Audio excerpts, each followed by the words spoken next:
ఊబిలో కూరుకుపోయిన తెలంగాణ సర్కార్ కొత్త ఆదాయ మార్గాలను అన్వేషిస్తోంది. ప్రస్తుతం వస్తున్న రెవెన్యూ, సంక్షేమ, అభివృద్ధి కార్యక్రమాల అమలుకు సరిపోవడం లేదు. దీంతో కొత్త అప్పుల్ని చేయాల్సి వస్తోంది. దీంతో వడ్డీలు శిరోభారంగా మారుతున్నాయి. ఆదాయ మార్గాలను పరిశీలిస్తున్న ప్రభుత్వం ఎల్ఆర్ఎస్ స్పెషల్ డ్రైవ్ చేపట్టాలని యోచిస్తోంది. తద్వారా 10,000 కోట్లను రాబట్టుకోవచ్చని అంచనా వేసింది. క్రమబద్ధీకరణ కోసం వచ్చిన దరఖాస్తులెన్ని, వాటి పరిష్కారానికి తీసుకునే చర్యలేంటి? Was this inside story.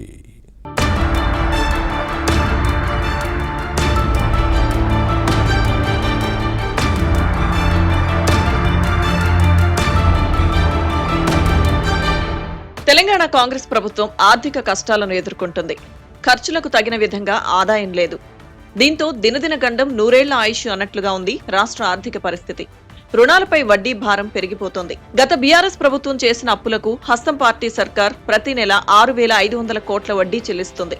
ఉద్యోగుల వేతనాలు, పెన్షనర్లకు మరో 6,500 కోట్లు ఖర్చవుతుంది. దీంతో రాష్ట్రానికి ప్రతి నెల వచ్చే ఆదాయం సరిపోక అవస్థలు పడుతుంది. అభివృద్ధి, సంక్షేమ పథకాల అమలు కోసం నెల నెల కొత్తగా అప్పులు చేయాల్సి వస్తుంది. ఇటీవల టీజీఐఐసి ద్వారా 10,000 కోట్ల రుణం తీసుకుంది. రైతు భరోసా, ఇందిరమ్మ ఆత్మీయ భరోసా వంటి సంక్షేమ పథకాలు సహా పలు అభివృద్ధి పనులకు ఆ మొత్తాన్ని వినియోగిస్తుంది. ప్రతిష్టాత్మక ప్రాజెక్టుల కోసం ఎఫ్ఆర్బిఎం వెలుపల నుంచి రుణాలు తెచ్చేందుకు ప్రయత్నాలు చేస్తుంది. ఓవైపు అప్పుల కోసం ప్రయత్నిస్తూనే మరోవైపు ఇతర ఆదాయ మార్గాల కోసం అన్వేషిస్తుంది. దీనిలో భాగంగా ఎల్ఆర్ఎస్ స్పెషల్ డ్రైవ్ తో కొంత ఆదాయాన్ని సమకూర్చుకోవాలని భావిస్తోంది. ఈ దిశగా ప్రభుత్వం కసరత్తు చేస్తుందని టాక్.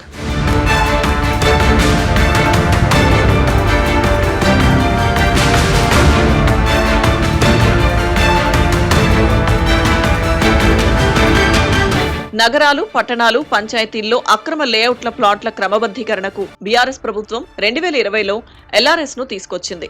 రాష్ట్ర వ్యాప్తంగా 26 లక్షల దరఖాస్తులొచ్చాయి.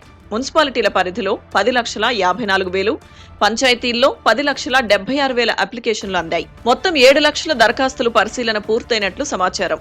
వాటిలో కేవలం 1,50,000ను మాత్రమే ఆమోదించిందని సమాచారం. పెండింగ్ లో ఉన్న ఎల్ఆర్ఎస్ అప్లికేషన్ల పరిష్కారం కోసం స్పెషల్ డ్రైవ్ నిర్వహించాలన్న ఆలోచనలో కాంగ్రెస్ ప్రభుత్వం ఉంది.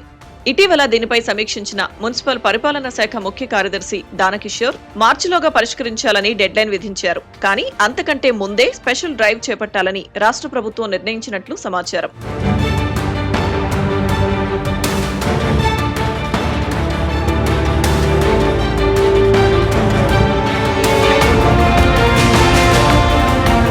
మరోవైపు పెండింగ్ లో ఉన్న జీవో 59ని అమలు చేయాలని భావిస్తోంది. అర్హులైన వారికి స్థలాలను క్రమబద్ధీకరించాలని భావిస్తోంది. జీవో నెంబర్ 59 కింద వచ్చిన 50,000కు పైగా అప్లికేషన్లను పరిష్కరించడం ద్వారా సుమారు 6,000 కోట్ల వరకు ఆదాయం వస్తుందని రెవెన్యూ శాఖ అంచనా వేసింది. ఇదే జీవో కింద అధిక విలువ గల భూములను రెగ్యులర్ చేస్తే మరో 5,500 కోట్లు రావచ్చని లెక్కలు వేసింది.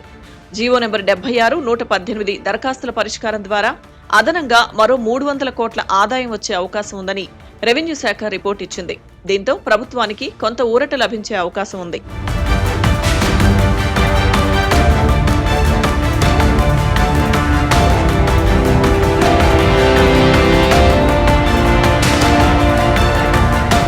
ఇక హెచ్ఎండిఏ, జీహెచ్ఎంసీ పరిధిలోనూ ఎల్ఆర్ఎస్ దరఖాస్తులు భారీగా అందాయి. 2 ప్రాంతాల్లో 4.5 లక్షలకు పైగా అప్లికేషన్లు వచ్చాయి. అవి పరిష్కరిస్తే హెచ్ఎండిఏకి 1,000 కోట్లు, జీహెచ్ఎంసీకి 450 కోట్ల ఆదాయం వచ్చే అవకాశం ఉంది. బీఆర్ఎస్ తీసుకొచ్చిన ఎల్ఆర్ఎస్ జీవో కోర్టు కేసులతో అమలు కాలేదు.